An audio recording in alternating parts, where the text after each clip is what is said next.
Segment 1 Discovery. It began with a single memo marked Classify. The edge as browned. The type faint where the ribbon had skipped once or twice. I found it folded into a book of hymnals at a flea market in Lausanne, beneath a stack of wartime postcards and a lacquered music box that still smelled faintly of gunmetal and camphor. The memo was unsigned. The header read, "Only confidential, Op. Winter Sleep.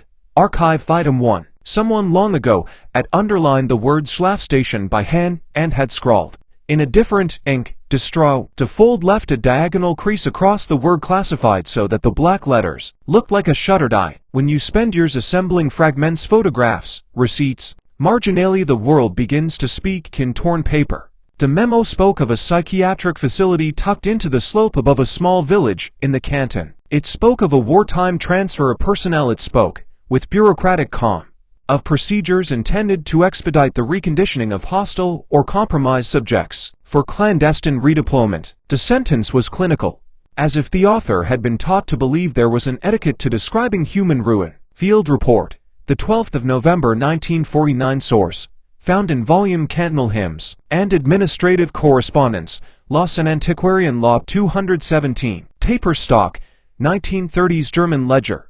Ink, carbon, faded to umber. Backing notes in blue pencil, illegible. The photograph I found folded with the memo is more dangerous than the memo itself. It shows a corridor lit by a single bank of glassless windows. Lintel light cutting across dust motes a line of metal beds, empty but for their impressions indentations in the blankets like the shadow of a sleeper. On the far wall, a hand-lettered sign reads, Schlafstation Station 3. The photograph's corner is burned, and someone has scratched a date into the emulsion.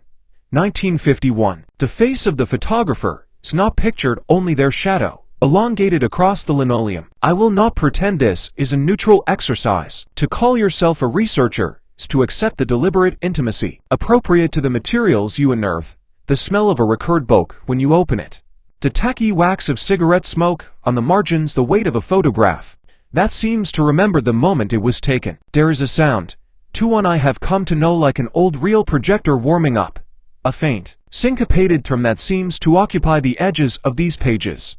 It is the sound of deliberated forgetting. I tracked the memo to an estate sale from the early 1980s. The seller, now deceased, was a minor clerical worker for the Cantonal Archives who, according to a neighbor's affidavit I later recovered, had been obsessed with boxes of forms and never visited the mount. Her attic had yielded hymnals because her father had been a choir director. Her attic had yielded the memo and the photograph because she had been the daughter of a man who once delivered parcels to the facility. She had taken, for reasons she would not say, in the recorded phone interview I obtained, only a handful of items and left the rest exactly as they were. The first rule of these discoveries is simple. No document stands alone. The memo was the hinge. Once it opened, other things slid loose. A ledger, narrow, leather-bound, its stitching still taut, contained entries in a tidy German hand. Names, dates, medications. Several entries ended with a circle and the letters H.S. On the first page, in a different hand and in pencil, someone had written,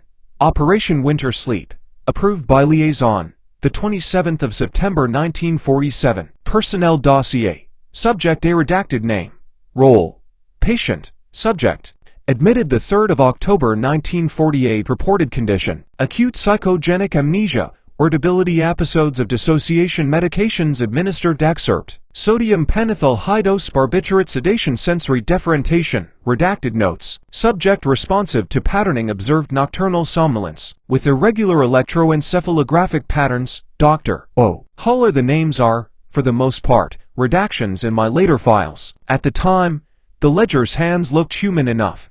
Dr. O. Haller, Oberpflegerin head nurse M. Berger, and a notation that read liaison, Anglo-American Special Research Unit. Later documents expand, contract, and then erase those titles as if Nurka's fingers could excise culpability by blotting. There is a particular sensation to the first time you stand on the ground, where such a place once was. The facility itself stood in a cleft of the Alps where the road turns and the trees collect their lower branches iced with rime through much of the year. I visited the site in early spring, when the snow had not yet abandoned the gullies. The village below smelled of wet wood and boiled coffee. The building is gone now, demolished in the mid-1950s. According to a municipal notice I found in a separate box of correspondence, a stone foundation, some broken window panes, and the faint imprint in the earth where a service road had once run were all that remained. The local old-timer I spoke to, the kind of man who keeps names like pebbles in his mouth, remembered military vehicles going up that road in 1950 when he remembered the smell of disinfectant and the occasional faintness of explosions, although he could not say whether the noise came from the facility or from quarrying on the other side of the ridge. He showed me a scrap of metal, folded and rusted into the shape of a medal, and said someone had once given it to him. He had kept it in his glove box for decades. It bore no inscription. The memo's language is evasive and revealing in the same breath. It speaks of therapeutic regimens and behavioral reconditioning terms that sit comfortably within the lexicon of post-war psychiatry. But it also alludes to operational utility and field readaptation. The contradiction is the project's heartbeat, a program presented as clinical, but administered for political ends. In the margins of my copy of the memo I wrote the simplest thing: why Switzerland? Neutrality is a cloak. The mountains are as effective at sheltering secrets as they are at keeping weather. Switzerland after 1945 was a locus of displaced persons, migrant specialists, quietly traded documents, and moral compromises. Its neutrality made it a place where state actors could outsource the delicate work of moral evasion. The photograph with the burned corner contains something else besides beds and dust. If you look closely, beneath the burned edge, you can see a nurse's hand holding what appears to be a small, rounded device no larger than a tobacco tin, its surface dull, its lid scratched. The caption on the back in the same ink as the memo's later annotation reads simply, "Patterning Unit. Prototype." That single, understated phrase was the hinge for the second discovery, an invoice from a firm in Burney, Kramer & Co., Precision Electromechanics for Experimental Auditory Apparatus, Model P3. The invoice is dated 1949 and marked paid with a stamp that reads, Anglo-American Special Research Unit, Purchase Order 1949/61. A photograph, a memo, an invoice, they form the skeleton of a story. But skeletons need flesh. That came in the form of a letter I acquired only after months of correspondence, a fragile thing typed on airmail paper and folded until the fibers gave. It was written by a woman named Elise Baumgartner, who had worked in the facility's kitchen and who, in 1953, sent it to a cousin who had emigrated to Canada. Her handwriting sprawled across the margins as if she had written in the intervals between serving dinners. They brought men in at night and led them to the room with the blue curtains, she wrote. They sang to them, a rhythm like counting, and a machine hummed under the mattress. Some woke up and wept for a place they had never known, others would naughty. The doctor said it was for their good, but once a beau told me that all he could hear in his head was the sound of a bell, and a woman reciting numbers.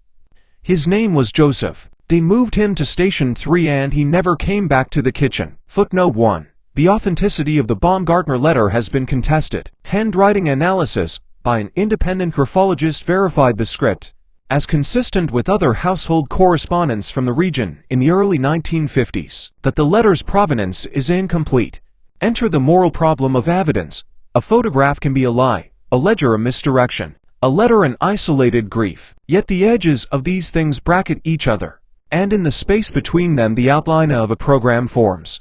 The items named themselves Operation Winter Sleep only in the margins, in shorthand and later in interviews with men who would not or could not use the phrase in public. To the locals, the building had other names: the sanatorium, the station, but the personnel lists and the purchase orders show a different vocabulary: reconditioning, patterning, liaison. I have held that first memo in both my hands more times than is rational. The paper is warm at the fold, the ink uneven. I can still smell the faintest trace of tar and boiled starch, the odor of old briefcases and long-traveled jackets. The more you handle these artifacts, the less they possess the silence they had in the box. They begin to speak. And when documents speak, they often do so in a voice that is not honest but is instructive. A single line in the memo: the objective is not merely suppression of undesirable behavior, that the installation of a reproducible operant pattern is the sentence that made me understand the program's ambition. Not torture, at least not solely, not just eradication of dissent. It was the obsessive, mechanical desire to turn a human being into a repeatable instrument. At the bottom of that page someone had stamped, in heavy red ink, Archive, Return to liaison upon completion. The stamp itself had been crossed out. I will show you why. In time, the stamp's crossing out is the first of many small erasures that will, in aggregate, form the most damning evidence. But for now, the photograph, the memo, the invoice, the letter, these are the beginning. The mountain waits with its mute testimony. The next document, I would learn days later, would overturn a comfortable hypothesis had formed about scale. I had thought at first this was a small, local program, a few dozen subjects, some clandestine apparatus, and the inevitable human ruin. To file, I next next bore a list that suggested something far more systematic. The list was longer than any ledger entry should be, and it ended, chillingly, with the word redeployable, and then buried beneath names and dates there was an asterisk and, in a different hand entirely, a single sentence: not all sleepers awaken consider collateral. The sentence's last word had been circled twice. Cliffhanger. In the margin of that list there is a notation that names a liaison not as a title, but as a specific unit. Special Research Unit 41. Attached to field. When I tracked SRU 41 across the scraps of documentation, I found a map with pins and cities I had not expected: London, Warsaw, New York. The map suggested that what slept in the Swiss snow had been designed to wake elsewhere. In the next segment, I will lay out the geopolitical scene that made such an operation conceivable, and how a neutral nation's slopes became the workshop for a new kind of political technology. Segment to context. Historical era. Political and social background. To understand Operation Winter Sleep, we must first settle into the immediate post-war years. The slow coagulation of alliances, the rearrangement of intelligence networks, and the emergence of a new imperative that shaped much statecraft in the late 1940s. The war had ended, but the instruments forged during it, networks of people, the appetite for secret knowledge, the habit of extraordinary measures, did not simply vanish. They migrated. They went where the need or the opportunity was, and where discretion could be purchased. The year 1947 is a hinge in most histories of the early Cold War. Governments and unofficial services confronted the question that had been refined in wartime interrogation rooms and propaganda bureaus. How does a state secure itself against an enemy that might not only coerce, but convert? There were reports, some exaggerated, some founded, of brainwashing techniques used on prisoners during wartime conflicts. The term circulated in newspapers, in parliamentary inquiries, in whispered conversations between military men over lawn cigars. Whether the phenomenon was novel or merely newly visible mattered less than the response it provoked. An institutional appetite for countermeasures. Switzerland, for reasons more practical than principled, offered the space necessary for clandestine experimentation. Its neutrality made it less likely to host overt military installations, but its patchwork of cantonal authorities and the porousness of mountain roads made it convenient. The Alps provided a natural laboratory: isolation, predictable weather, and administrators who could be persuaded, bribed, or simply convinced that secrecy was itself a public good. It was a place where international intermediaries met, where microscientists found work, and where agencies from several Western capitals could pursue projects with plausible deniability. There is a language one learns in reading the administrative residue of such a period: liaison, consultation, clinical trials, psychiatric oversight. Each term is a softening of an action that, plainly stated, might be unacceptable. The memo that announced Operation Winter Sleep used that language intentionally. It spoke the dialect of science to mask the dialect of operations. To the official reader, the program could be presented as inquiry into pathological susceptibility. To the operator, it meant forging humans who could act predictably under duress. This was also an era of displaced expertise. The late 1940s saw, across Europe and North America, migrations of medical men with complicated pasts, researchers whose knowledge had been gleaned in morally compromised contexts, technicians who had worked on wartime projects now repurposed for peace. The cantons were full of them: linguists, electromechanics, psychiatrists whose techniques had been formed by necessity and the exigencies of war. Some came seeking refuge, some came seeking new patrons. The ledger entries, a recovered list, a number of such names, one with a Czech surname, another abbreviated to initials: a lone consultant, mechanical engineer. The invoices mention prototype auditory apparatus, the pattern forms, expertise, equipment, institutional desire. Field report minus for March 1950 site. Former facility above the village of G. Canton. Local municipal archive. Demolition Order, 23 June 1955. Witness statement transcribed. Trucks came in the night. Men with coats. Women in uniforms. They left with boxes. M. Kurger neighbor. Interview, 1979. The social atmosphere of the time was nervous. Europe was rebuilding. Rationing lingered in certain quarters. Public attention focused on economic recovery and the horrors of the recent past. Yet beneath this attentive fog there festered a diffuse anxiety. What would it mean if state enemies induce obedience not through coercion, but by rewriting memory, by altering the substrate of preference? The question was rhetorical in many official circles, but surgical in a few. It is, therefore, striking but not surprising that the arc of Operation Winter Sleep mirrors larger trends. The conflation of psychiatric rehabilitation and operational exploitation. The files suggest that a small cadre of psychiatrists and technicians in the Swiss hills were paid handsomely to adapt therapeutic techniques for another purpose. The transformation of the stubborn subject into a pliant operative. The language in the purchase orders and in the minutes leans toward creation, pattern installation, operant conditioning, readiness metrics. There is a euthanasia of agency implicit in these terms.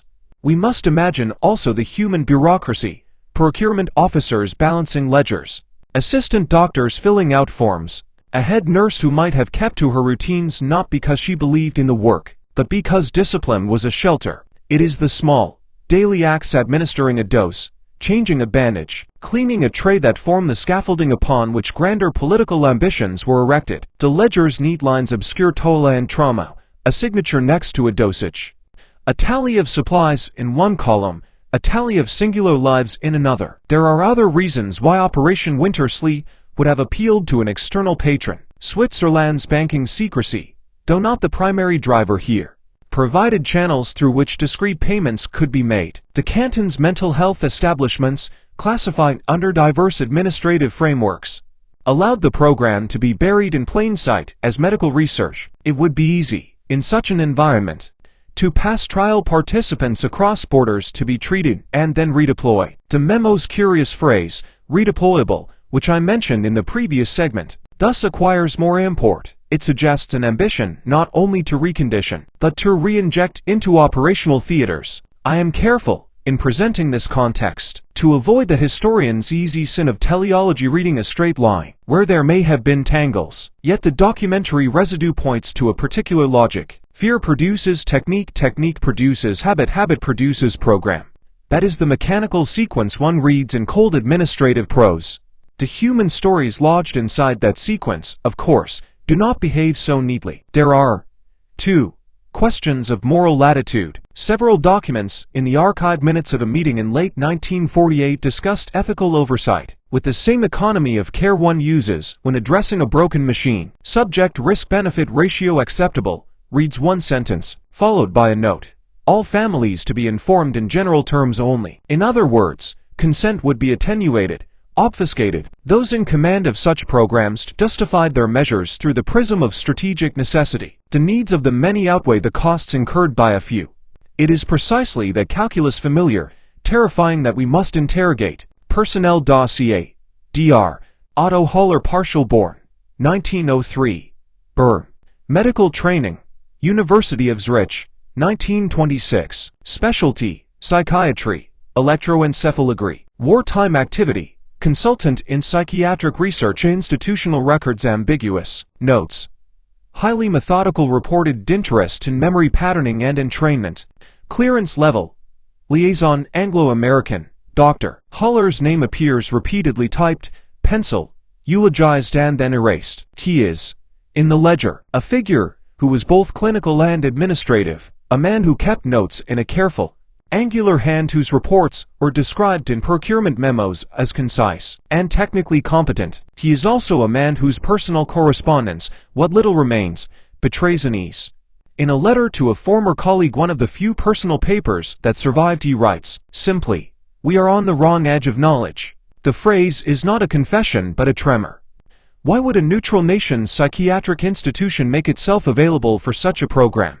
The answer rests in a compound of practicalities: funding that compensated under-resourced hospitals access to specialized equipment, the presence of personnel who had the skills and the hunger to apply them. The post-war years were a time when the fences between medicine, military strategy, and intelligence were porous to the point of being non-existent. The context, then, is not only geopolitical, but also epistemic. The sciences themselves were being retooled in the service of statecraft. Psychology and psychiatry, disciplines already wrestling with the ethics of treatment and the boundaries of normalcy, were drawn into explicit questions about manipulation and control. The irony is bitter. Techniques intended to heal were repurposed to make bodies and minds into predictably functioning instruments. What I will do next is trace how these institutional choices translated into the practices recorded in the files. In the following segment, I will lay out the operational anatomy of the program, its stated aims, its instruments, and the moral fault lines that opened when the desire for experimental certainty confronted the complexity of human subjectivity. Cliffhanger. In the margins of a 1950 procurement list, the descriptor patterning unit, acoustic, olfactory appears next to quantities of essential oils and phonograph records. The juxtaposition aromas listed alongside recorded voices suggests that the program's protocol relied on a multi-sensory architecture. In the next installment, I will describe the methods used in Station 3 and how the materials sound, scent, and the rhythm of sleep were marshaled to rewrite memory. Segment 3: Descent. The program describes stated goals versus hidden motives. The word patterning recurs in the files with a mechanical insistence, a technique, a hope, an ideology. Patterning implies sequence, repetition, the molding of behavior into reliable chains. In Operation Winter Sleep, that molding occurred in rooms that combined the aesthetics of a medical ward with the apparatus of a workshop. Glass-fronted cabinets of syringes, racks of vacuum tubes, phonograph horns, curtained cubicles, and devices that, by the invoices, had been labeled auditory apparatus B3 and tactile stimulator model K. The program was advertised internally as rehabilitation. Subjects were described as compromised, psychogenically disorganized, or operationally unreliable. The stated goal was to restore to the state those who had been determined to be useful, but unserviceable. In a bureaucratic sense, the language is practical, a manpower problem translated into clinical terms.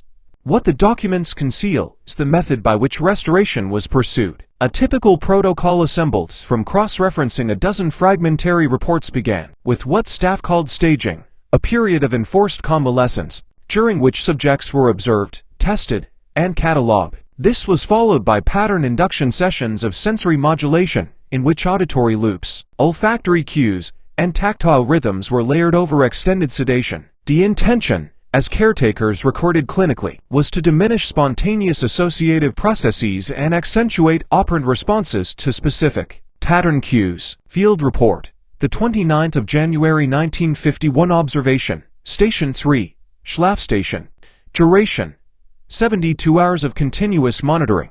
Equipment in use: auditory patterning loops, olfactory dispensers, mild barbiturate sedation. Electroencephalogram monitoring. Outcome excerpt. Subject S exhibited the attenuated free association. Undercueing pattern Bluebell 3. Subject executed sequence with 67% fidelity. Episodes of nocturnal motor agitation observed. Vocalizations recorded as counting in unknown dialect. Dr. O. Haller transcribed notes. The sensory environment was not an accident but a design. Sound was the primary vehicle. Recorded voices, monotone counts. A bell that sounded with metronomic regularity. The bell is present in several witness accounts. Elise Baumgartner's letter. The kitchen worker's note described a rhythm like counting, and men who heard only a bell and a woman's numbers. In other accounts, the voice reads lists of place names, the names of dead relatives, or nonsense syllables. The voice is a skein that can be laid over the mind until the mind, wearied, begins to take the shape of the pattern. Olfaction was used in concert. The invoice listing essential oils suggests a pharmacological tenderness to atmosphere. Lavender for sedation, citrus for stimulation, camphor for clarity. The invoices also list tinctures and tonics, some ordinary, some internalized only as chemical designators. Scent, like sound, has direct roots into memory. Modern neuroscience had not yet articulated those pathways in the public sphere. The practitioners doing the work knew this in practice, if not in theory. The devices themselves were crude by later standards, but sophisticated for their time. Mechanical loops that replayed recorded sequences.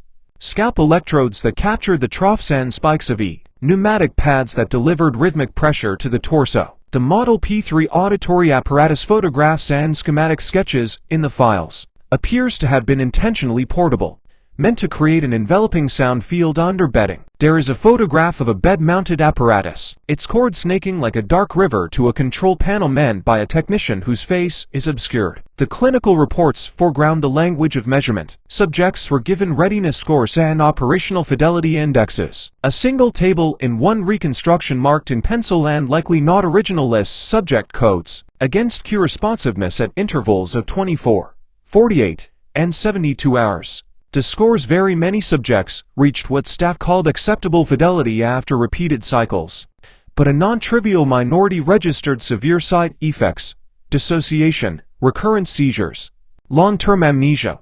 Those outcomes were often annotated with phrases like collateral impact acceptable or case-by-case review recommended. We must be careful about the tempting, latent justification in such notes. Clinical language can anesthetize outrage. The staff's language normalizes harm through categories of cost-benefit. The program's architects justified the means through ends. If a subject could be made to behave as required in a hostile environment, then whatever trauma they experienced was a necessary sacrifice for a greater good. This logic of necessary harm is the ethical toxin that runs through the project. The program also manufactured complicity in subtler ways. Hospital routine and the discipline of care created what the staff called operational familiarity. Nurses who had once prepared trays for convalescents were now instructed to administer cues at specified times. Their tasks were compartmentalized, their moral responsibility diffused. I was told only to follow orders. One later statement reads, I did not know what the words they spoke meant. The bureaucratic device of compartmentalization is crucial. Knowledge broken into clean parcels is an effective anesthetic for conscience. There were, however, ruptures in this regimen. Some subjects resisted the patterning in ways the technicians had not predicted. Sudden awakenings, nightmares, vocalizations in languages the staff did not recognize, and, on more than one occasion, violent reactions that resulted in injury. In the files, these episodes are docketed with quiet efficiency. A notation here, an admonishment there, a call for increased sedation. On one report, clinical notes and subject exhibited prolonged vocalization interrupts call for psychiatric reevaluation. That is the moment where the clinical apparatus meets the human body and loses. There were also pieces of evidence that complicate a simple reading of coercion. Some staff wrote in private correspondence file, in a blue envelope. Among the more damning notes that certain subjects, after patterning, displayed an odd calm. A ballistics expert who visited the facility once his report courteously filed noted that a returned operative, when asked to demonstrate motor tasks, did so with a preternatural mechanical precision. The specter of efficacy circulated among donors and sponsors, and the evidence of operational success, however limited or morally compromised, was the currency upon which funding persisted. One must also account for the dangerous hubris of the program. The staff believed that the human mind could be engineered with the same predictable modularity as a machine. That belief is not merely an intellectual flaw, it is what situates the program at the boundary of science and violence. Technicians measure and iterate, doctors justify and repeat, subjects suffer. The moral calculus that underwrites this repetition is a quiet form of institutionalized violence. Field insert. Excerpt from meeting minutes, the 3rd of September 1950. Agenda. Scaling protocol for field reintroduction. Discussion. 8-week cycle recommended for reconditioning followed by 2-week latency. Recommendation approved pending liaison confirmation. Note. Collateral mortality under 4%, projected irreversible amnesia considered acceptable at less than 1%. Unattributed. This passage is the most clinical of them all. It treats mortality and memory loss as manageable variables. It is this passage, its cold arithmetic, that convinced several mid-level staff to step away, to consign papers to attics, or to write letters to relatives that are now the only records of their unease. The calculus was precise and yet void. Even when numbers are small, the thing they signify remains humanly large. It would be mistake to imagine that the program's descent was linear. It was iterative trial, evaluation, Recalibration. In late 1950 there is evidence that the facility's methods escalated, stimulation sessions lengthened, doses intensified, and the control panel in the photograph is more cluttered, more dials turned, more tape reels stacked. The files speak of increasing fidelity at the cost of collateral disruptions, and most disturbingly of the search for a stabilization marker that would allow long-term deployment without relapse. How long could a human mind be held at the edge of such calibrations before it cleaved? The files answer that question in fragments. A subject who stopped speaking for weeks. A technician who later described a blank place in the eyes of a returned operative. A ledger note mark only with asterisks and the words, "Case moved to secure facility, indefinite." It is in these breaks, the absences recorded as black marks, that we find the program's cruelty. Cliffhanger. Among the technical schematics I found later, a loose sheet tucked into a mechanic's diary was an illustration of a device labeled not only as an auditory patterner, but as a triggering element. The sketch dovetailed with a note in a field dispatch mentioning post-activation recall under stress. The idea that the patterns were not merely present but could be reactivated later on cue. In field conditions changes the moral geometry of the experiment. In the next segment I will present the witness accounts, the nurses, the technicians, and the subjects whose lives were marked by patterns that would not leave them.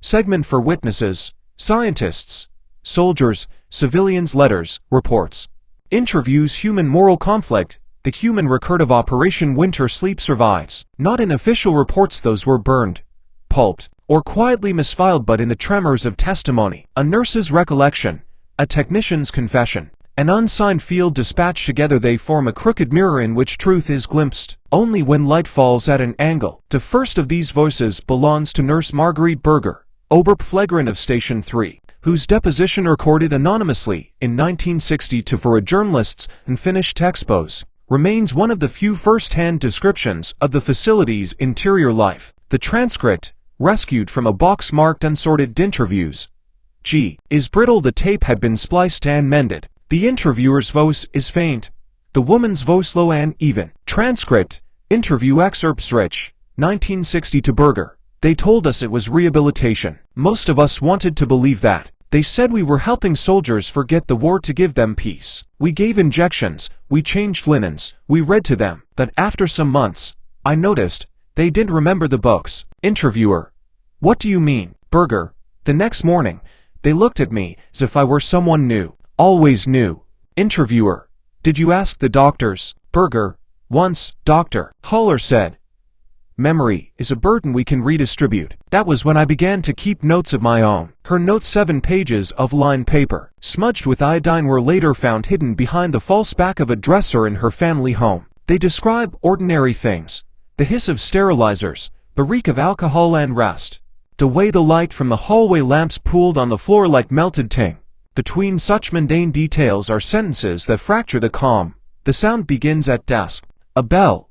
A woman counting slowly to 8. Then silence. After 3 nights the men begin to speak in unison. After 5, they stop.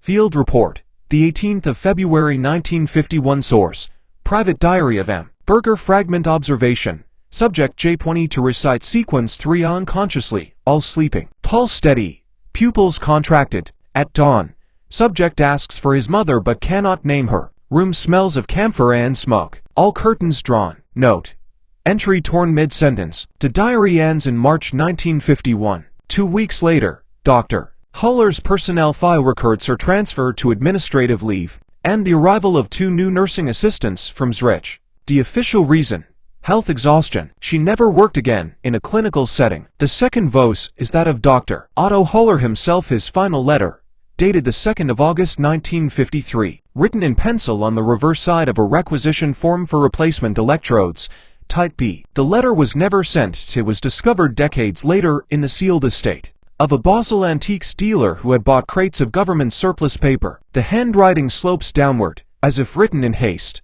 Letter unsent, found 1983. To whomever inherits these documents, they have instructed us to terminate the trials and dissolve the staff. They say the Americans are withdrawing support. The liaison office is already shuttered. The records will be burned this week. I cannot say that I am relieved. The question remains unresolved. The human mind does not forget, it buries.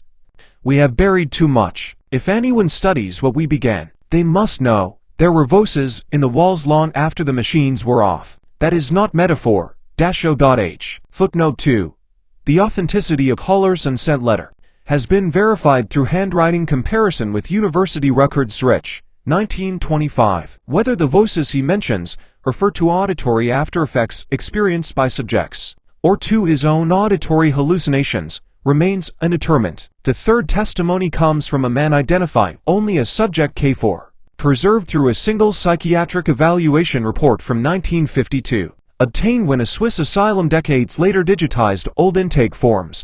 K2 had been discharged from military cooperation after exhibiting disorientation and repeating a sequence of words: bell, bridge, blue. The report's language is stark. Evaluation Report -17, May 1952. Patient presents with coherent speech disrupted by automatic recitation of triadic Q bell, bridge, blue. Responds to auditory trigger ringing tones with altered effect, obedience, transient amnesia, docility. EEG shows paroxysmal bursts during exposure. Patient unaware of prior conditioning.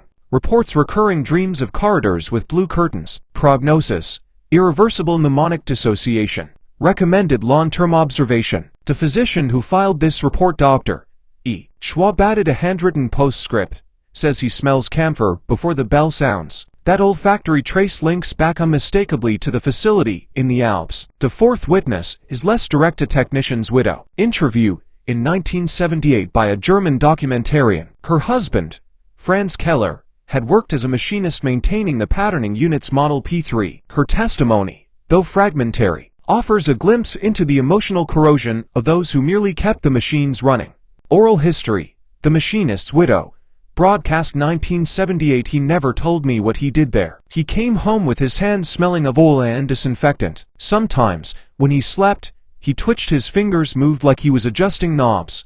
Once, I found a small reel of tape in his coat. When I played it, there was a woman's voice, calm, counting. I turned it off after 6. I couldn't listen to 7 or 8. No copy of that tape has been found in the archives. The broadcast studio at aired her interview later reported the reel missing from its library. What remains is her voice, flat, uninflected, the way a widow speaks of something that has outlived grief. We have, then, a chorus of the guilty and the bewildered. Each witness clings to fragments: bells, counting, the smell of camphor, the color blue. These fragments recur across documents like the return of a motif in a sonata. To historians, such recurrence is either proof of consistency or of contagion. To me, it is the pattern asserting itself. Personnel Memorandum. Internal, 1951 Summary of Subject Retention. 47 active, 11 discharged, 6 deceased, for unaccounted. Staff turnover 37%. Note: several staff display symptoms of fatigue, insomnia, auditory distortions. Recommend rotation or sedation as needed. Stamp: liaison clearance required. That last line, rotation or sedation, suggests that even the caretakers were not immune to the machinery they tended. The lines between experimenter and subject began to blur. In post-war psychiatric jargon, this was called identification phenomena. In truth, it was guilt metabolized as symptom.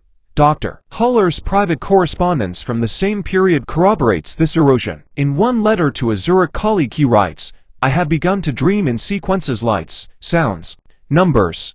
It is as though my own memory is adopting their cadence." What we witness here is not just the corruption of ethics, but the infiltration of method into psyche. Those who impose control eventually internalize the mechanism of control. It is an old moral equation, written now in the language of morology. There is one more voice, faint though crucial, a recorded interview from 1958, held in Geneva, between an unnamed liaison officer, possibly British, and a former subject, catalogued as recovered Agent 14. The recording was partially declassified in 1994.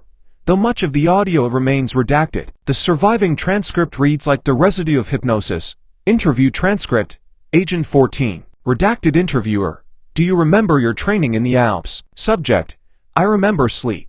I remember the smell of oranges. Then a bell. Interviewer: what happened after the bell? Subject: I think I walked. There was light. Then nothing. Interviewer: did you receive orders? Subject: pause, yes. But they were not in words. They were in rhythm. Interviewer: rhythm? Subject: It told me where to go. Interviewer. And where was that? Subject. Long silence. Paris. Then Marseille.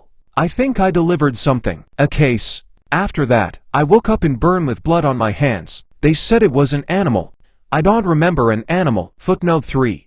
The Agent 14 transcript was cited in a classified 1967 NATO Psychological Warfare Review as apocryphal, unverified. Nonetheless, a contemporaneous Swiss police report records man matching the subject's description detained in Bern, February 1952, exhibiting sleepwalking behavior and partial aphasia.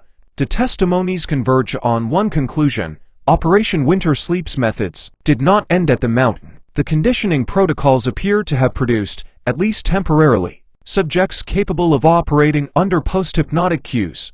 What internal memos termed autonomic directives, the moral implications are immense. A state could, in theory, create agents whose actions they themselves did not consciously author. Among all these voices, the most haunting remains Berger's diary line. They did not remember the books. The phrase encapsulates the tragedy. Memory itself had become collateral, and yet, amid the horror, fragments of tenderness persist.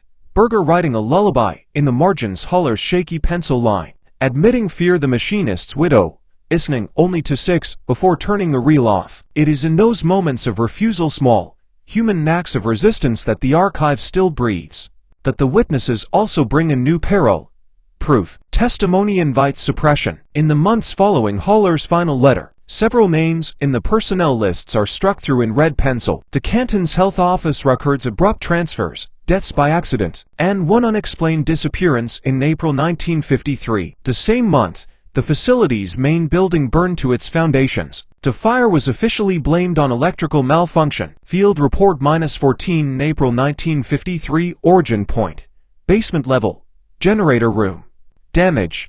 Total. Casualties, 6 confirmed. 2 missing. Surviving records to be transferred to Federal Institute, Zurich. Access restricted under Article 19. State Security. Stamp. Archived. Access denied until 2023. When the ashes cooled, only fragments remained. Melted tape reels, fused glass electrodes. A warped metal sign reading Schlafstation 3. The rest, the ledgers, the patient files, the patterning units vanished. That the mine, unlike paper, does not burn cleanly. For years after the fire, rumors circulated in the nearby villages of men who woke screaming at the sound of church bells, of a nurse who walked into the river one night and was found days later, with her hands clasped to her ears. Whether these are legends or echoes, the distinction hardly matters. History, like sleep, blurs the line between memory and dream. Cliffhanger. In 1954, a Swiss insurance company processed to peculiar claim damages for loss of experimental equipment. Type. Patterning unit. The beneficiary listed was not the hospital, nor any Swiss institution, but a shell company registered in London under the name Harcourt Systems, Limited. The same company appears, years later, in procurement documents for research and NATO facility in southern France. In the next segment, I will trace the exposure phase, how the embers of Operation Winter Sleep reignited abroad, and how its methods found new patrons beneath the banners of psychological warfare. Segment 5 phase, escalation, blurred ethical lines. Catastrophic consequences. Would be a mistake to assume that the destruction of the Alpine facility marked the end of Operation Winter Sleep. In truth, the fire only obscured its metamorphosis. By 1954, fragments of its apparatus, physical, intellectual, and human, had already migrated beyond Switzerland's borders. Like spores carried by wind, they found new soil in the laboratories of NATO, Mi-6, and the U.S. Air Technical Intelligence units that would later feed into the MK programs. The trail begins with a single administrative anomaly, a loss insurance claim filed under the name Harcourt Systems, Limited, London, 1954. The itemized description reads, Patterning Units 3. Electroacoustic Conditioning Device, Type P3B, destroyed by fire, value, 67,000 CHF, origin, Canton Graubünden facility. Claim processed by Zurich Indemnity Agency, approved April 17, 1954. The claim was peculiar not only because Harcourt Systems had no registered business in Switzerland, but because its listed directors included 2 men already known to Western intelligence, Dr. Leonard Voss, a British neurophysiologist previously attached to wartime interrogation research, and Major Admin Chase, U.S. Army Liaison, Psychological Operations Division. In other words, winter sleep had been privatized. Archival note -1955, NATO internal communication from Chase, E. Podiv. 2. Voss. L. Hardcore system subject. Continuation of Alpine methodology. Appreciate receipt of remaining data reels. Recommend adaptation of sequence model B for linguistic conditioning tests. See attached. Avignon facility. Target demographic. Volunteer personnel. Objective. Enhanced recall under duress. Suppression of extraneous moral conflict. Attachment missing. The Avignon facility. Cross-referenced with French Ministry of Defense records. Appears under the innocuous title Centre d'études neuropsychologiques de la défense, located on the outskirts of the Rhône Valley, near a decommissioned airfield. To local residents, it was simply La Vielle base, the old base where foreigners came and went at odd hours, and where dogs barked without cause at night. Field report, the 12th of September 1956. Location, Avignon Defense Research Annex, BLDG. 5 Observation. Personnel arrived via military transport, escorted by American officers. Laboratories equipped with soundproof chambers, magnetic tape arrays, and modified P3 devices resembling those described in the destroyed Swiss archives. Recorded experiments focus on linguistic interference, induced association, and the reactivation of mnemonic sequences via auditory cues, bells replaced with electronic pulses. Specimens referred to as volunteers at security presence heavy several exhibit signs of sedation. Comment handwritten in margin. The air in BLDG. 5 Stinks of acetone and fear. By this stage, winter sleep had evolved into something far colder and more deliberate, a system for reprogramming. Loyalty. If the Swiss phase had been an exploration of memory erasure, the French phase became an exercise in memory substitution. The subjects no longer forgot. They remembered what they were told to. Declassified summaries from the U.S. Office of Naval Research, 1957, describe an associative coat reinforcement test wherein subjects, exposed to alternating frequencies and sleep deprivation, could be made to internalize false personal histories. The report's language is clinical, but between the lines one reads terror. Subject 9 demonstrates full adoption of implanted autobiographical schema, responds to name man birthplace not his own, emotional consistency verify, residual confusion manifests as synesthetic episodes, color taste linkage, treatment deemed successful for behavioral adaptation.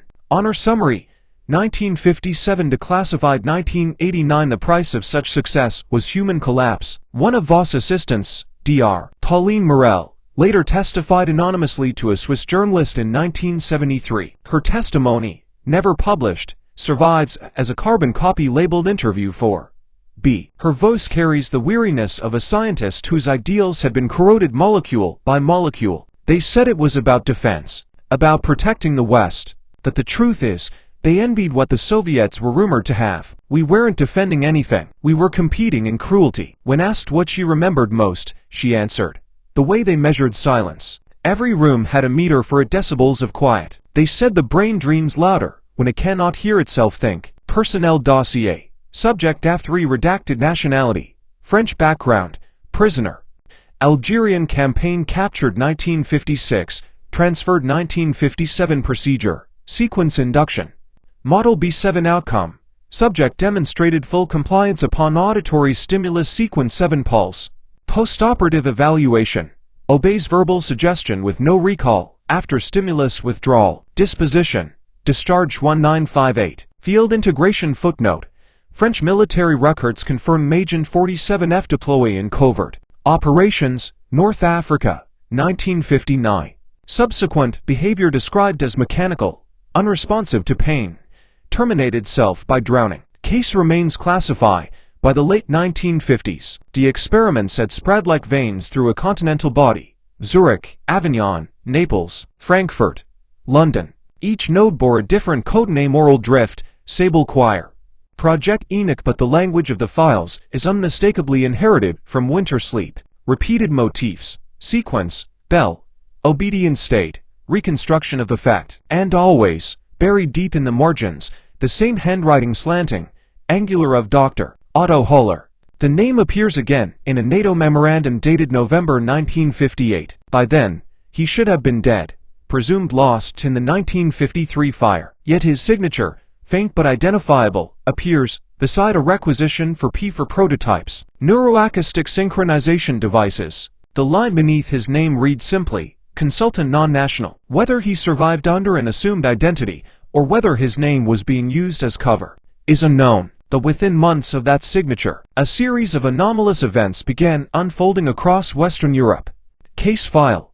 Incident report. Munich. 1959 summary. Unidentified man found in train station exhibiting total retrograde amnesia. Carrying forged credentials for Harcourt Systems. Under hypnosis. Repeats the phrase. The bell is still ringing. Dies 48 hours later of cardiac arrest. Note. Similar incident reported in Avignon 1 week earlier, same phrase recorded verbatim. Internal memo British Intelligence, 1960. Discreet advisement. Contain public speculation Ray. Harcourt operations. Programmatic overlap with Allied initiatives opening parenthesis U.S. McSeries renders investigation politically undesirable. The convergence was no longer rumor. In 1961, the U.S.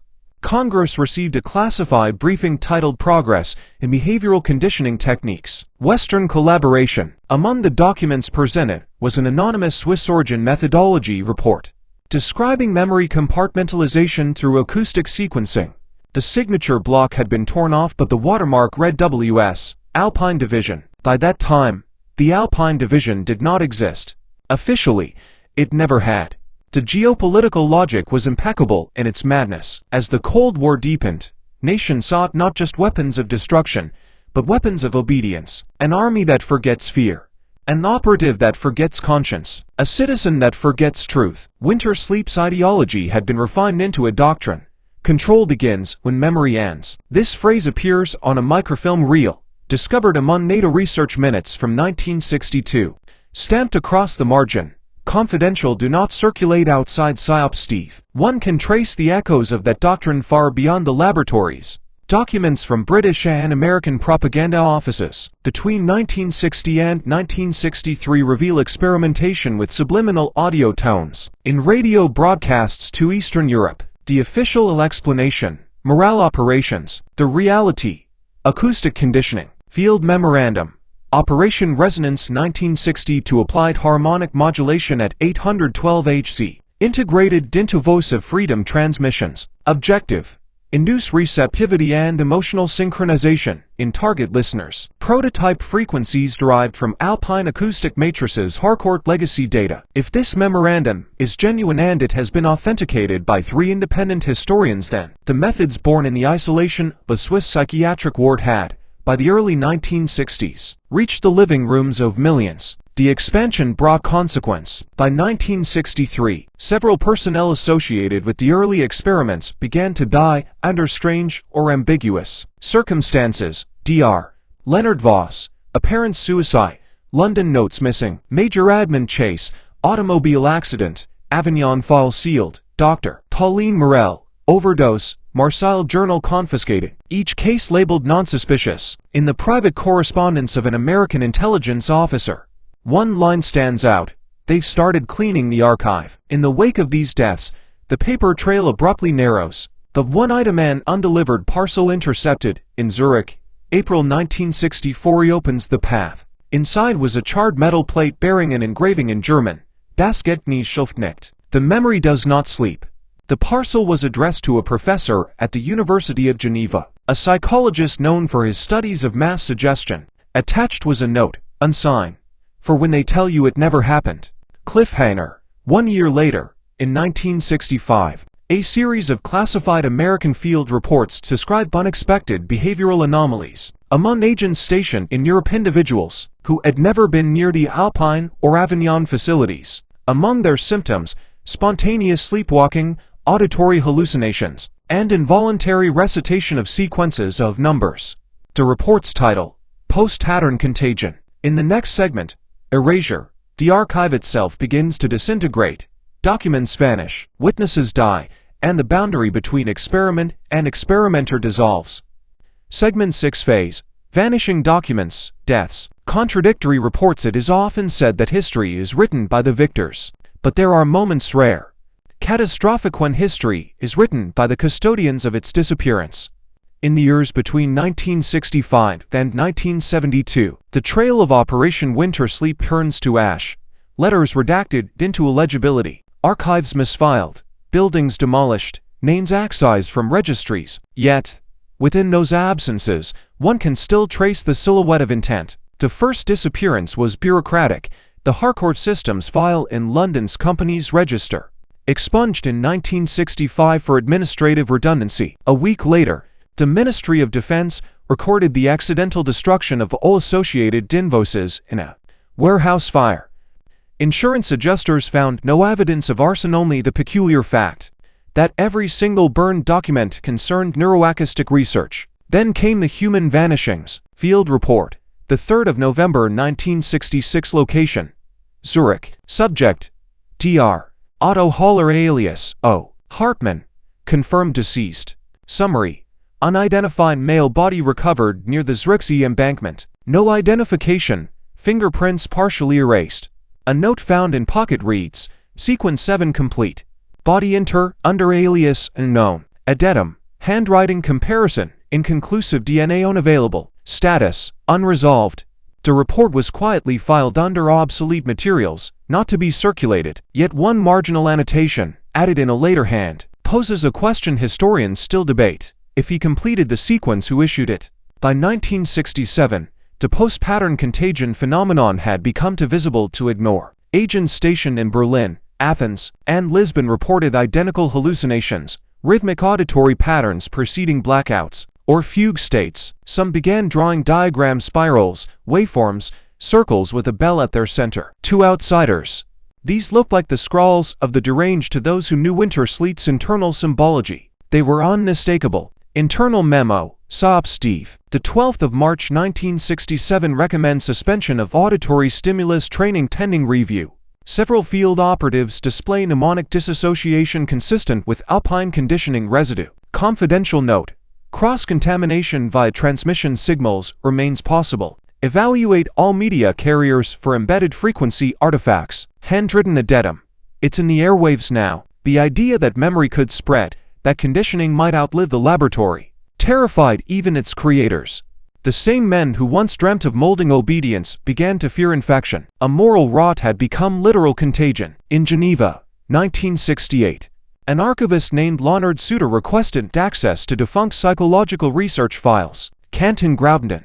His correspondence begins formally, descends into confusion, then ends abruptly. The final letter, dated the 14th of October 1968, was never sent. It remained sealed in his desk drawer until his death. I hear the bells again.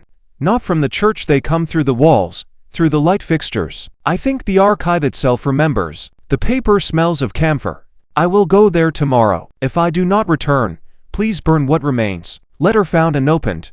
1980. He did not return. The municipal police report describes a man found wandering near the lake, muttering sequences of numbers. He died 2 days later of exposure. Personnel dossier: Leonard Suter. Occupation: Canton archivist. Assign: Federal Records Office. Zurich. Status: missing, presumed dead. Personal effects: eyeglasses, notebook water damaged. Unreadable, key labeled B3. Annotation: red pencil. B3 refers to former basement file chamber. Burned 1953. The key tarnished. Ordinary now resides in a sealed envelope at the Swiss Federal Archive. It opens nothing that still exists. In 1969, the French Ministry of Defense began dismantling the Avignon facility. All documents were reclassified, and the building repurposed as a warehouse for meteorological equipment. But in 1970, during renovations, a group of contractors unearthed a subterranean chamber seal behind concrete. Inside, 2 chairs, a microphone array, and a wall covered in hundreds of tally marks scratched into plaster. No official record mentions its discovery. The incident survives only in a private letter from a construction foreman to his wife. It felt wrong down there. The air was thick, sour. I counted 180 marks before I stopped. 1 for every night. Maybe. The walls still hum when you close your eyes. He never worked again. By the early 1970s, Western intelligence agencies faced an administrative crisis. No one could determine where winter sleep ended and where its derivatives began. A NATO audit project reconciliation attempted to cross-index all neuropsychological programs with Swiss origins. The audit produced 41 entries. Within a year, only 12 remained. The others were lost during reclassification. Among those missing files was one labeled Alpine Continuation 19,691,971, which reportedly contained data on civilian applications of acoustic conditioning, particularly in mass communication and commercial advertising. When questioned, surviving members of the committee claimed never to have seen it. One simply said, "You can't classify a dream." Memorandum. Internal. Brussels 1971. Following the Munich incidents, public inquiries regarding behavioral control research are increasing. Official stance. Deny existence of joint NATO Central European initiatives. For internal clarity, all references to winter sleep or hardcore to be replaced by codename Project Sable. All physical archives to be relocated to secure holding in Luxembourg. Handwritten note illegible except one line. Burn what you move. No such transfer record exists. By 1973, the archive had dissolved into silence, neither burned nor stored, but absorbed into the bureaucratic fog of secrecy. To deaths continued. Dr. Pauline Morel confirmed 1973. Autopsy revealed severe inner ear damage and usual scarring, consistent with prolonged acoustic exposure. Archivist Karl Hegner, Basel 1974, found with blood streaming from both ears, surrounded by open reels of magnetic tape. Cause, aneurysm. Major Admin Chase's widow, interviewed, 1975, reported nightly dreams of bells tolling underwater. These details were dismissed as coincidence, but patterns have a way of surviving denial. Fragment. Recover audio log. Source unknown. Real tape marked WSN piece found in Basel Flea Market, 1991. Soft hum. Low frequency oscillation. Voicemail. Weak. Memory is not a thing. It is a room you wake up in, but someone has changed the furniture. Pause voice. If you hear this, do not listen twice. Tape cuts out. Forensic analysis dated the tape to circa 1969. Background acoustics indicate a small concrete space, possibly underground. No speaker identified. The line "do not listen twice" remains a warning and heeded. When the tape was played for a documentary team in 1993, the sound engineer suffered a brief blackout. Medical evaluation found no cause. The final administrative trace of winter sleep appears in a single Swiss Federal Council ledger, dated June 1975, referencing a payment to independent research consultancy WS Division closed. The amount, 37,000 CHF. Purpose, termination of outstanding obligations. Recipient, name redacted. From that moment onward, the operation ceases to exist officially, legally, linguistically. Even the words winter sleep disappear from subsequent government vocabulary. Only the initials WS remain, drifting like smoke in the margins of forgotten folders. By the 1980s, scholars attempting to reconstruct the story faced an impossible task. Records were contradictory, survivors silent, timelines inconsistent. In some documents, Dr. Huller is dead in 1953, in others, has consulting in 1958. In a few, he never existed. To call this confusion accidental would be naive. The program had achieved its final experiment, self-erasure. The erasure was not merely bureaucratic. It was philosophical, a transformation of evidence into rumor, of history into myth. The same technology that had once hollowed out memory in human minds had now hollowed out memory itself in the archive. And yet, fragments endure. Marguerite Berger's diary survives in 7 brittle pages. The bell sequences remain preserved on decaying magnetic tape, and every few years, another researcher claims to hear them. Personal note. Undated. Found in private collection. We thought we could make men forget war. Instead, we made war remember itself. Unsigned. Paper watermark. WS. 1951. The researcher's task is never to finish, only to listen. But even listening becomes dangerous, and the subject is silence itself. In the process of reconstructing winter sleep, I began noticing peculiar artifacts in the audio of my own recordings. Faint chimes, rhythmic clicks, tonal sequences that should not exist. Perhaps coincidence, perhaps contamination, perhaps something older, waiting to be heard again. Cliffhanger. In 1987, a sealed diplomatic pouch was intercepted at Geneva Airport, addressed to the U.S.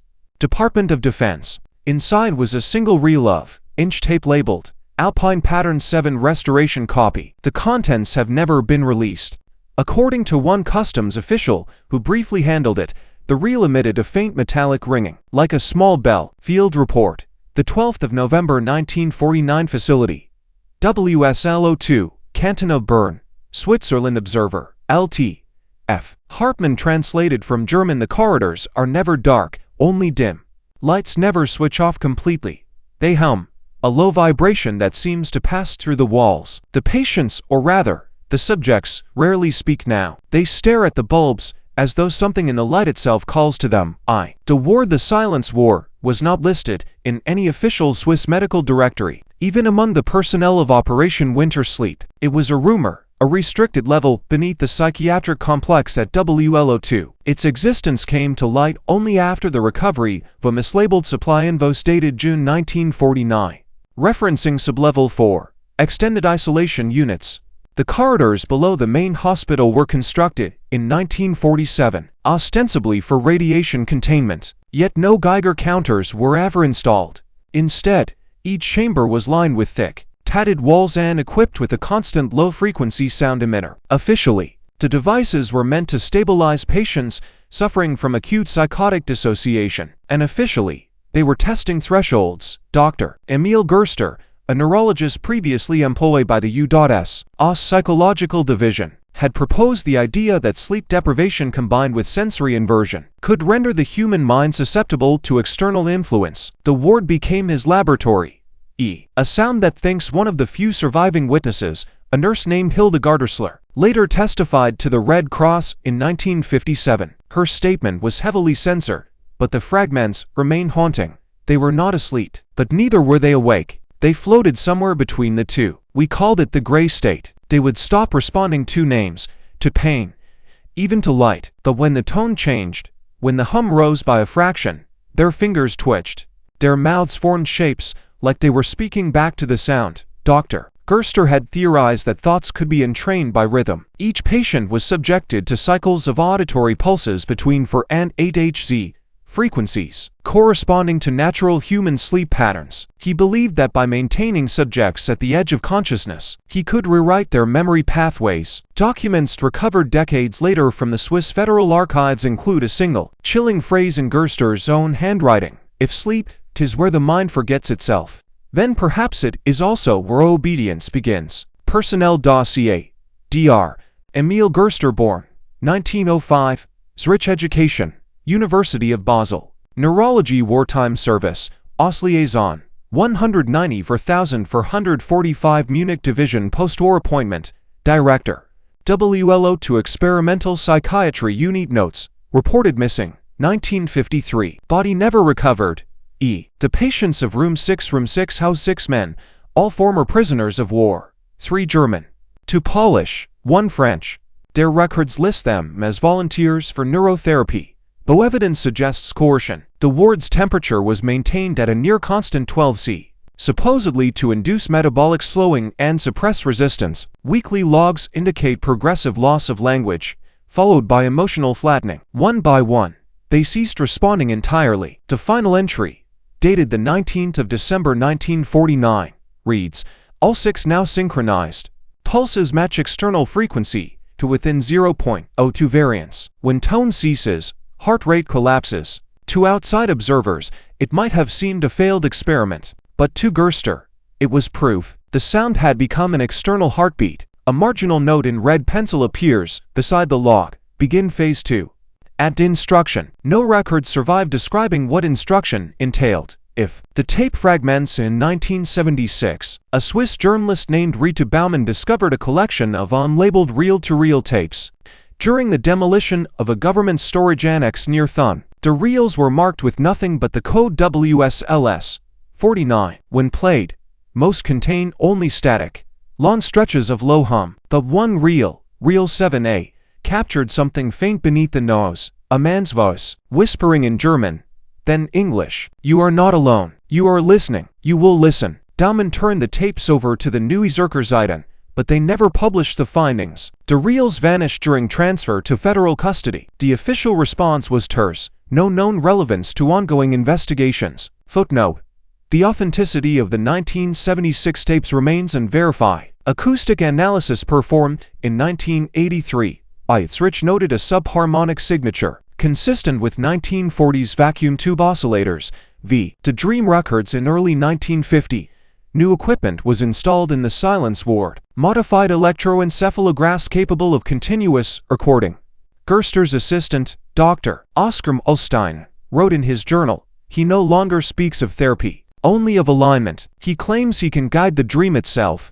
We have begun recording phrases the subjects repeat in sleep. Some are in languages they do not know. Among the transcriptions preserved in the archive, several phrases stand out. The river under the floor. They are standing in the snow. Wake the ones who remember." The entries end abruptly on the 5th of March 1950, when Ullstein's journal ceases mid-sentence. His body was found in his apartment 3 days later, apparent suicide, but the autopsy noted an unusual detail. Both his eardrums were ruptured, as though from internal pressure. VI collapse by spring 1950. The facility reported multiple electrical failures. The sublevel generators overloaded repeatedly. Frequency drift beyond safety margins. Witnesses claimed the entire ward vibrated for hours before the systems shut down. All remaining subjects were declared deceased or non-responsive. The ward was sealed. In an unsigned memorandum dated April 1951, the operation was declared discontinued due to thermal instability. No mention of fatalities, no mention of the sublevel. Yet 2 years later, Gerster's passport was logged exiting Zurich Airport. Destination: Buenos Aires. Field note: undated recovered fragment from burned journal, possibly Gerster's. They would not stop dreaming. Even in silence, they hummed, as if the tone remained inside them. To visitors in 1953, the Swiss federal government quietly authorized the transfer of remaining WSLO2 property to an unnamed American research delegation. An internal invoice lists several electroacoustic units, sealed under diplomatic exemption. What became of those devices is unknown. The silence ward was buried, both literally and bureaucratically. The land above it now houses a warehouse for pharmaceutical equipment. But locals say, on quiet nights, when the power grid dips, you can still hear a low hum coming from the ground. End of segment IV. Next, segment V. The American request in 1953. A delegation arrived from across the Atlantic, offering funding, secrecy, and a new name for the project. Operation Winter Sleep was about to be reborn. The Shadow Archives. Operation Winter Sleep. Segment V. The American request. Department of Defense. Technical Liaison Memorandum. Classify. Eyes only. Date: the 22nd of March 1953. From Office of Psychological Strategy Board, PSB, Washington, D.C. Subject: transfer of European medical assets. Project Ref. Winter Sleep request authorization to acquire certain physiological research assets from Swiss federal authorities. Priority status. Strategic objective: integration into broader defense research concerning sleep, suggestion, and induced obedience. Sign: Call Raymond H. Carlson, PSB Liaison Officer, I. The arrival. The delegation that landed in Zurich in the spring of 1953 called itself a medical exchange mission. In truth, they were representatives from the newly formed Central Intelligence Agency's Technical Services Staff, a branch tasked with developing psychological warfare methods for the Cold War. Among them was Dr. Albert H. Mason, a polite, bespectacled neurologist from Boston who had worked with the OSS during the war. He spoke fluent German and carried diplomatic credentials that opened any door. The Swiss Ministry of Health received Mason's team in good faith. At least on paper, post-war Switzerland was still struggling with its reputation for wartime neutrality, and discreet cooperation with the Americans offered a way to demonstrate loyalty to the new Western Bloc. The official exchange concerned advances in sleep therapy and psychiatric rehabilitation. Unofficially, Mason's briefcase contained a set of microfilm reports labeled WLO2, the very documents from the now closed silence ward. The interview. A transcript exists, preserved only in partial carbon copy, of Mason's conversation with Dr. Hildegard Ursler, the surviving nurse who had testified years earlier. It was recorded in Bern on May 14, 1953. Mason: you were present during the Gerster trials. Ursler: I was present when he stopped being a doctor. Mason: what do you mean? Ursler: he started listening to them. The patients. He said their dreams were teaching him something. Mason. Did he ever describe what he learned, Ursula?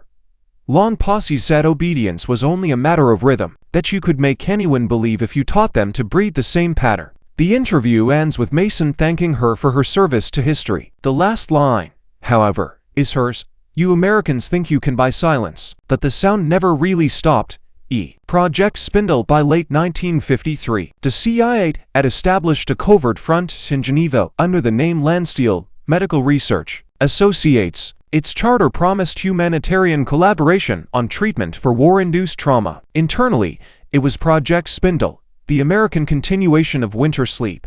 Declassified correspondence from the National Archives folder PSB 214B reveals Mason's excitement. The Swiss data provides the missing element. If we can combine frequency entrainment with controlled sensory isolation, we might achieve a new paradigm in behavioral conditioning. Sleep will no longer be recovery. It will be instruction. Within months, equipment salvaged from WSLO2 was installed at a rented sanatorium near Lake Geneva. Local staff believed they were assisting in an American-funded rehabilitation project for shell-shocked veterans. They were not informed that some of those veterans were U.S. servicemen recently returned from Korea. IV. The Tests Field Report. November 1953. Observer. Dr. Albert H. Mason. Subject for displays increased receptivity following 36 hours of induced sleep, e.g. pattern stable at 7.3 Hz. Introduction of auditory script successful. Retention rate 81%. When awakened, subject recites given phrases without comprehension. Phrases used.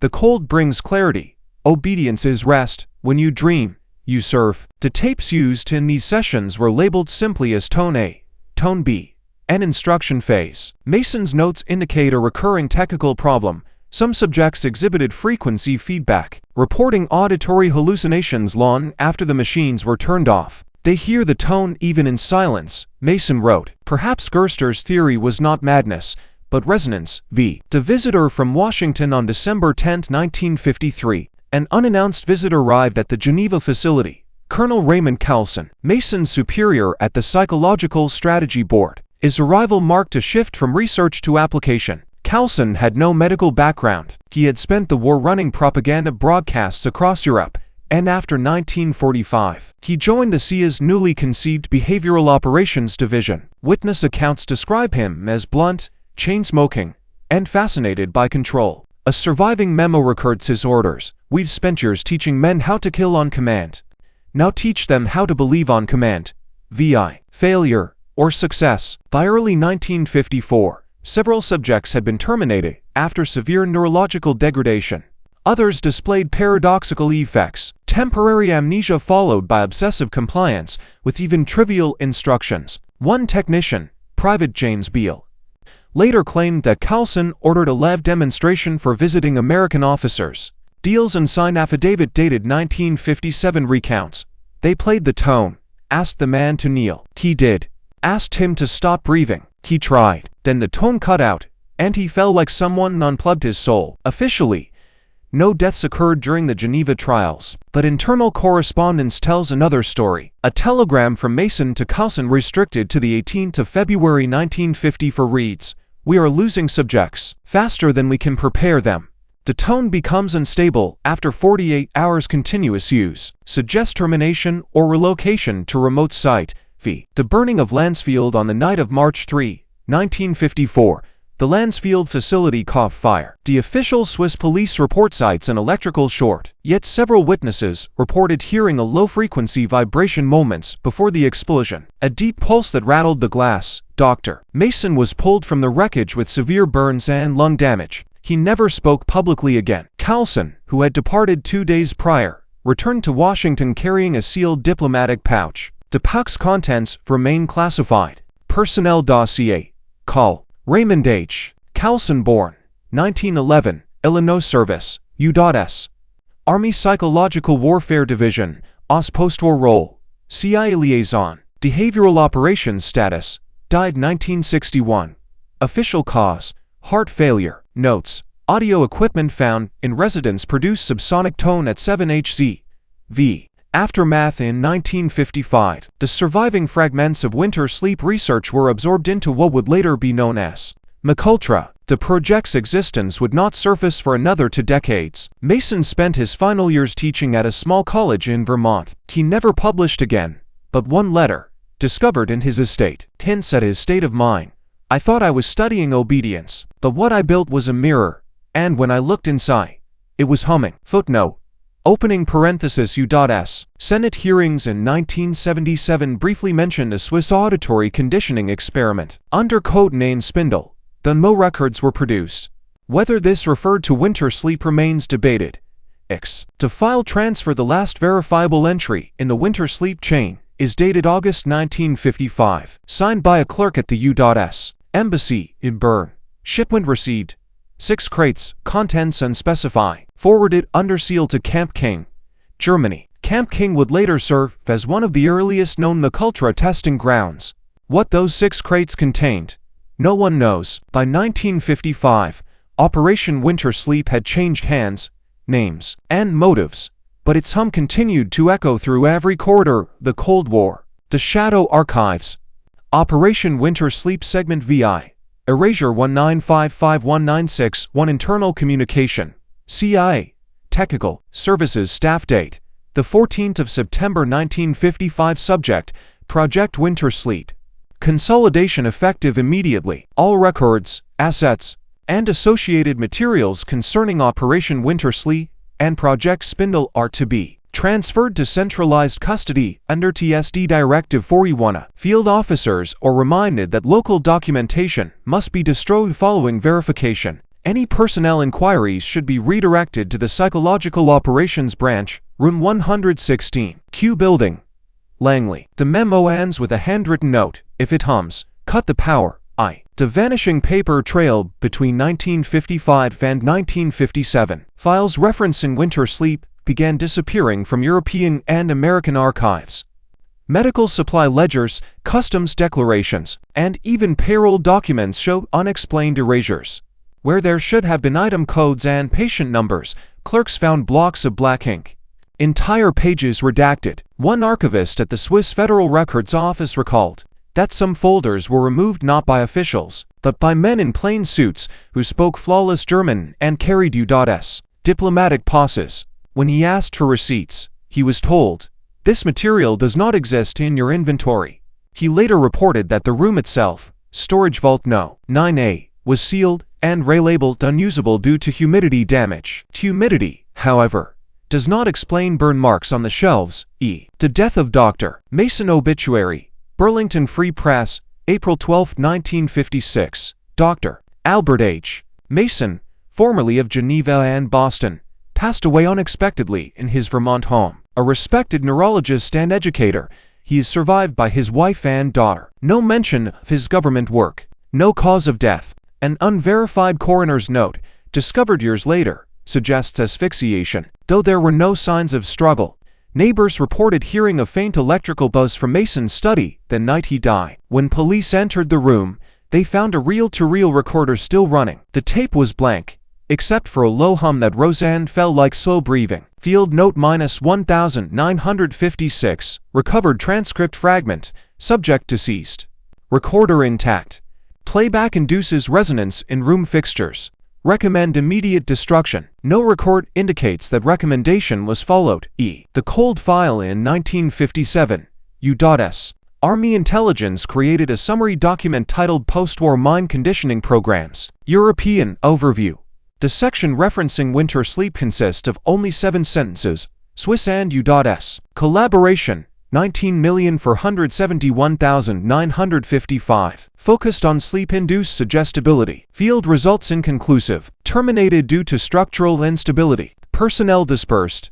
The remainder of the page is blank. Yet, in the margin, someone wrote in pencil, but the tone persists. If. The Journal of Hildegard Rissler in 1958. Hildegard Rissler, the nurse who had witnessed the original experiments, went missing from her apartment in Basel. All that remained was a small notebook, later discovered in a charity shop in 1962. The handwriting matches hers. The entries are erratic, written in German and English interchangeably. They found me again. American men. They wanted to know if I still heard it. I told them I only hear silence now, but even silence has rhythm. Later pages become disjointed, as if written under stress. Dreams are not private. They listen through us. Every time I sleep, I wake with someone else's thought. The final entry, dated March 3, 1958, reads, "There is a frequency in the blood. It hums when I close my eyes. Her body was never found." V. The internal memorandum, a declassified 1959 CIA communication, marked for limited circulation, refers to residual European assets displaying psychological contamination. One surviving technician from the Geneva site exhibits auditory intrusion phenomena consistent with extended frequency exposure. Recommend medical containment and evaluation. Attached is a short typed report. Subject: Beale, James R. Technician, project spindle current condition, disoriented, agitated, reports hearing low hum in confined spaces. States: they're still sleeping, under the mountain. He was transferred to Bethesda Naval Hospital and never heard from again. VI. The house in Zurich in late 1960. Swiss police responded to complaints of strange vibrations coming from an abandoned property outside Zurich. The address, Kantonstrasse 42, matched a former WSLO2 administrative building. Investigators found the basement sealed behind new concrete. When they broke through, they discovered a room lined with copper wire and outdated recording equipment. All the machines were connected to a central switchboard, still powered. On the walls, faded diagrams of human brains overlaid with waveforms. In the corner, an iron hospital bed, restraints intact. A single tape reel sat on the recorder, labeled Calibration 1949. When officers played it back, the tape emitted nothing but a 7Hz hum. According to the report, several officers complained of dizziness and nausea before the recorder was switched off. It was later destroyed. Police file, ZH, 60,470 to no suspect identified. Case closed. Building to be condemned. The file was later withdrawn from public access. V. The erasement of names by 1961. Every known individual associated with Operation Winter Sleep had either died, vanished, or withdrawn from public life. Dr. Emil Gerster, missing since 1953. Dr. Albert Mason, deceased, 1956. Hilda Gardisler, missing, 1958. Call. Raymond Carlson, died suddenly, 1961. Technician James Beale, presumed institutionalized. Even the facility itself, WSLO2, was expunged from municipal maps. The land parcel was reclassified under a pharmaceutical corporation subsidiary, Globus Therapeutics AG. Curiously, the company's founding documents list a consultant named D.G. Hartman, initials matching the lieutenant who wrote the first field reports in 1949. He was reported deceased in 1950. Footnote: historians remain divided on whether Globus Therapeutics was a legitimate enterprise or a CIA front. Its records were destroyed in a 1972 warehouse fire in Basel. The reverberation that same year.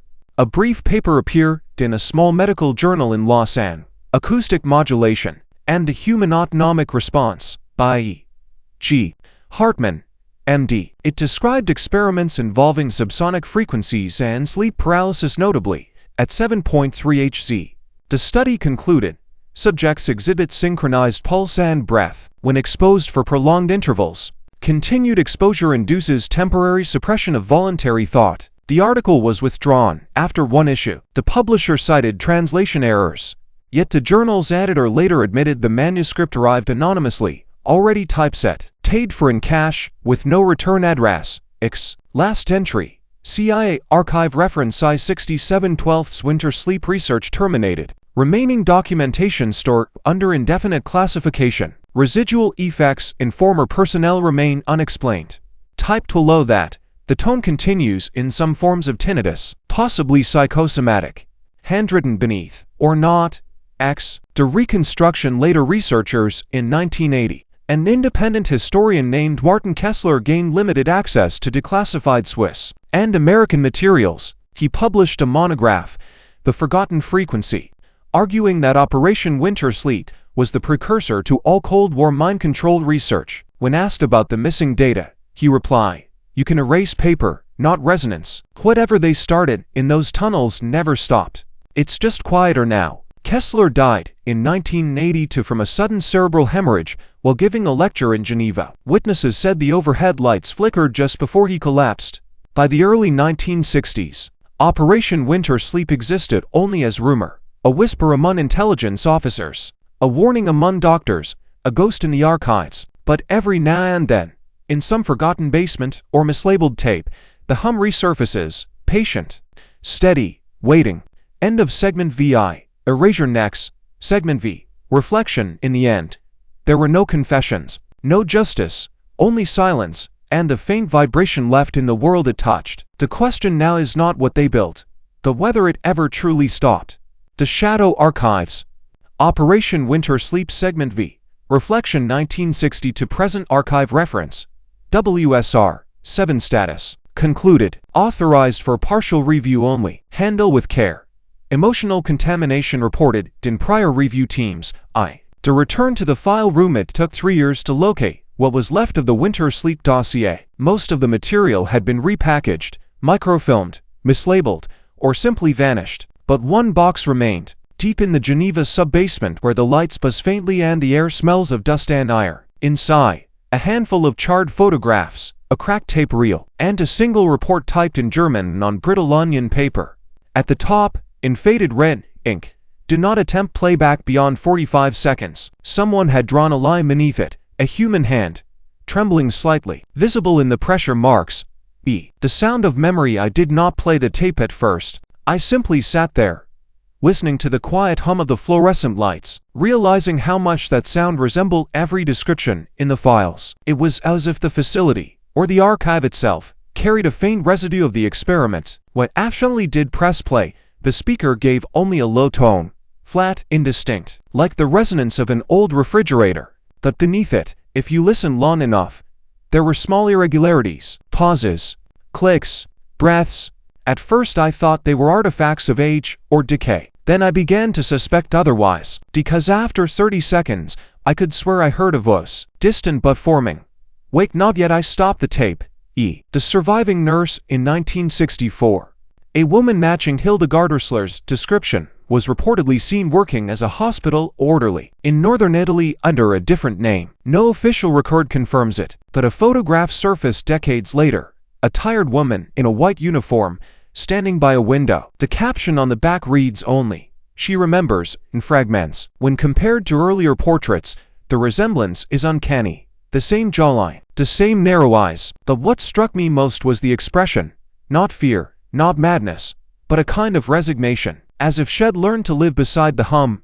The hum that never stopped. During interviews with retired technicians from European intelligence agencies, several claimed to recall a sound associated with thoroughly conditioning experiments, a frequency they could still perceive even decades later. One described it as a pressure in the skull, and the room goes silent. Another said, "You don't hear it, you remember it." Acousticians have since identified a phenomenon called residual auditory imprinting, when prolonged exposure to a tone embeds it into neurological memory. But none of the known cases account for the consistency across individuals, time, and distance. The hum remains identical. The historians note the tragedy of Winter Sleep was not its failure, but its success in erasing the very people who made it possible. The experiment devoured its witnesses, leaving behind only instruments, humming softly, waiting for orders that would never come. This line comes from an unpublished paper by Martin Kessler, recovered from his typewriter after his death in 1982. The rest of the page was blank, but there were faint impressions beneath, visible only under angled light. They formed the words, "It's still active, VI." The question of belief every time a story like this surfaces. MKUltra, Bluebird, Chatter, Winter Sleep.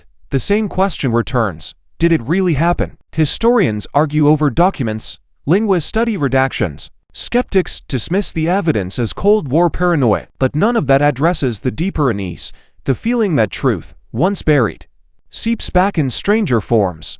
When you listen to the old tapes, or read the field reports, or walk the corridors of abandoned facilities that smell of ozone and wet stone, you begin to realize the documents were never the real evidence. The evidence is the silence that follows. The Return of the Dream, a letter from 1978, written by an anonymous researcher who claimed to have access to surviving frequency generator. From WSLO2. At first there was nothing. Then the sound. Low. Steady. I felt my heartbeat sink to it, like a clock being adjusted. I dreamt of a white room, a narrow bed, someone standing behind the glass. When I woke, I was still in the chair, but hours had passed. The generator was off. The tone was not. The letter was mailed to no one.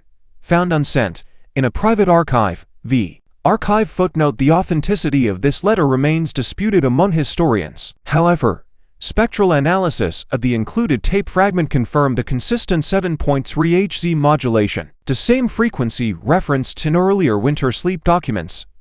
Personal addendum. Undated. In preparing this file, I spent too much time in that sub-basement. Too many nights hearing the walls creak, the air vents drone, the fluorescent hum flatten into something almost rhythmic. Sometimes, when I close my eyes, I can hear the pulse of those old machines. Like they were never really turned off, only forgotten. It makes me wonder if winter sleep was ever meant to end. Perhaps that was the point all along, to find a frequency not that could control thought, but that could persist, quietly, endlessly, inside the human archive. The final report. All living memory of the operation has been compromised. Remaining material to be sealed until 75 years after termination. Declassification date 2030. There's a note in the margin, written decades later by an archivist in blue pen. Why was it reopened in 2023? No answer follows. Closing remarks. If history is a record of what was said, then the archives of winter sleep are records of what was not. Each omission, each missing page, each erased name forms a pattern. The silence between the tones. We like to think of archives as truth, but sometimes they are only the echo of truth, replaying itself until someone dares to listen again. Audio transcript. Final recording recovered 1989. Geneva Central Archive. Static low hum. Duration 0 hours 0 minutes and 12 seconds. Was faintly audible. Male. Older tone. If you are hearing this, it means the dream never ended. We just stopped waking up. End of file. Epilogue. I sealed the box that night, labeled it cultural materials, non-indexed. No one asked what was inside, but as I left the archive, I caught the faint vibration again. Not in the walls this time, but in the air. The kind of sound you don't really hear, you remember. End of Operation Winter Sleep. The Shadow Archive's history does not repeat. It reverberates.